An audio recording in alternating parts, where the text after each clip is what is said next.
This is Feature Mind, and in this video we're going to discuss UFOs and some disturbing information I came across and the connection to NASA and the rocket program and stuff like that. So basically, UFOs first started becoming very popular as a subject around the 50s. There was an incident at Roswell, New Mexico, where people were saying they saw this UFO. It's one of the most famous incidents that kind of kicked off the whole UFO thing in America. They said it was a flying saucer somewhere over there, but then after a while, the mainstream narrative came out and said, no, it was just a weather balloon.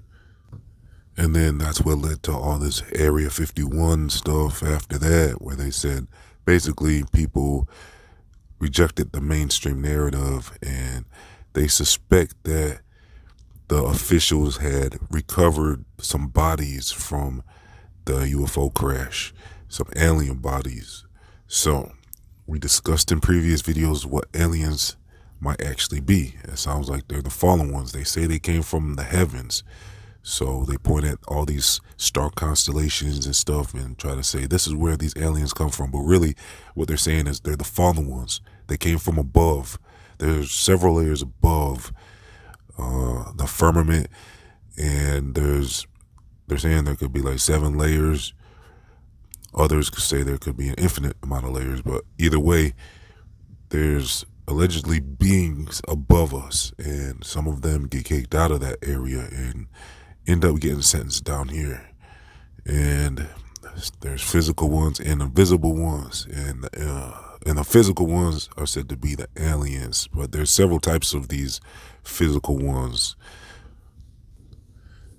There's the short grays with the big eyes. There's the tall grays. There's some insectoid type praying mantis type aliens. And then there's the Nordics, which they say are humanoid type aliens. And they're said to be like blonde hair, blue eyed aliens, kind of like how Thor is described. So these aliens are very interesting because they're said to be very humanoid, and you pretty much wouldn't be able to tell them apart from another human.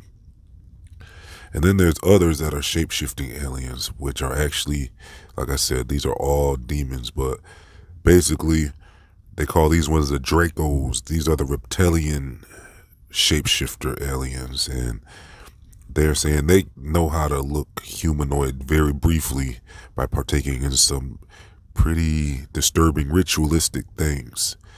It's kind of like pretty much vampiric activities.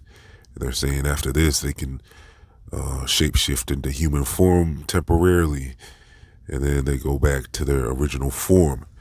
These are called the Dracos, and that's kind of where the stories of Dracula come from. If you look at the name Draco, it's kind of like Dracula, and they're also linked to dragon-like beings as well. So I'm thinking these are the beings that are very closely related to the serpent, and the serpent that they say that was in the garden, and the offsprings from that lineage. So that's exactly what this sounds like to me. And they even say, like, as in the days of Noah shall be the last days to come. So we could possibly be experiencing another arrival of these beings here on Earth sometime in the future, and people think that they will be thinking these are aliens, but really they're the fallen ones. But they're probably going to want to tell humans that they're from another planet or star system and come down and possibly try to come down and appear to be benevolent beings, but really they're going to turn out to be malevolent. So be on the lookout for possible evidence of that coming soon.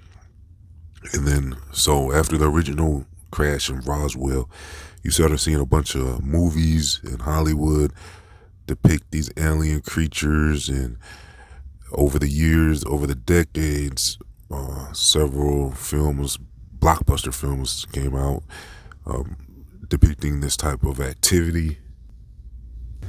And so this was possibly to prepare humanity for what's to come.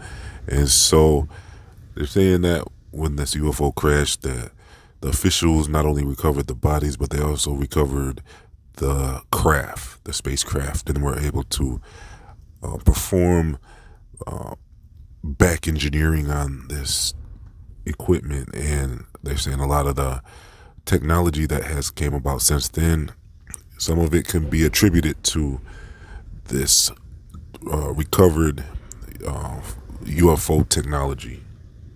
And so I find it interesting that all of this happened just before NASA was established. So maybe there's a connection there as well, because not only that, but there's information coming out that there were some disciples of Aleister Crowley, and one of these disciples are well-known NASA people, are pretty much the rocket program for the jet propulsion section. So they're saying this guy named Jack Parson is the founder of JPL Technologies, which led to a lot of the NASA stuff. And they're saying he was involved in a ritual along with the founder of Scientology, who was L. Ron Hubbard. And basically they're saying these were disciples of Aleister Crowley, and they went into that desert where this Roswell thing happened, they're saying, and they performed a Babylonian ritual that was linked to sorcery and magic. And they're saying they pretty much performing this ritual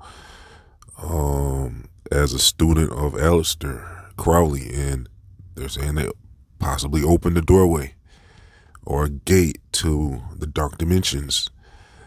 They're saying there could be dimensions that are here on this earth, invisible to us in our frequency, but they can call upon these dimensions and interact and contact these dimensions. And they use rituals and things like that to do that and gain access to these beings. And they're saying after this ritual, somewhere around the 50s is when, the early 50s is when, it was like a year later when the UFO sightings started really picking up in America. So, and not only in America, but really in that exact same location is where the UFO incident of Roswell took place. And they're saying that's connected to this ritual that the founder of JPL, Jet Propulsion Technologies, conducted his ritual. So that's a very strong link right there. And like I said, that's when Hollywood started making a bunch of movies after that. And you had Close Encounters of the Third Kind, which is an actual thing, because there's actually 4 kinds of close encounters. They're saying the first kind is observing the UFO in the sky.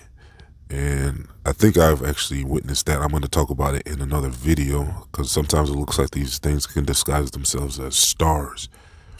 And then that's the second kind, is when there's physical evidence of a UFO. So like if you see, observe one, and then you go to that location and you find evidence like burn marks or some type of evidence that the UFO was actually there, physical evidence. And so the close encounter of the third kind is when there's direct contact with these beings.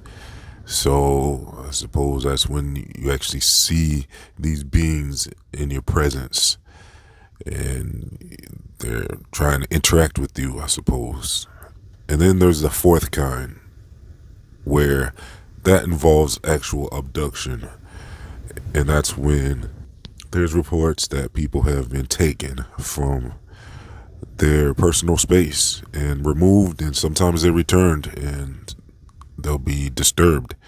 But a strong link that I've been continuously coming across is a lot of these people that experience these things, especially when it comes to the second, third, and fourth kind encounters, is that these people are usually somehow tied to some type of occultic practice that opened that doorway for them to even have access to abduct them, because otherwise it's going against their free will.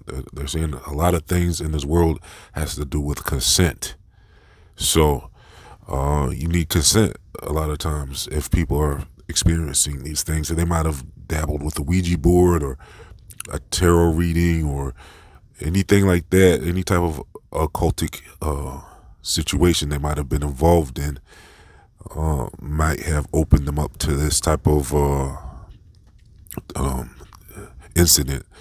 Also, they might have some type of bloodline or something that they're associated with that could have opened this type of interaction to them. So look, as far as my sources for this claim that the founder of the JPL was involved in this, I mean, look, I'll have to gain access to it.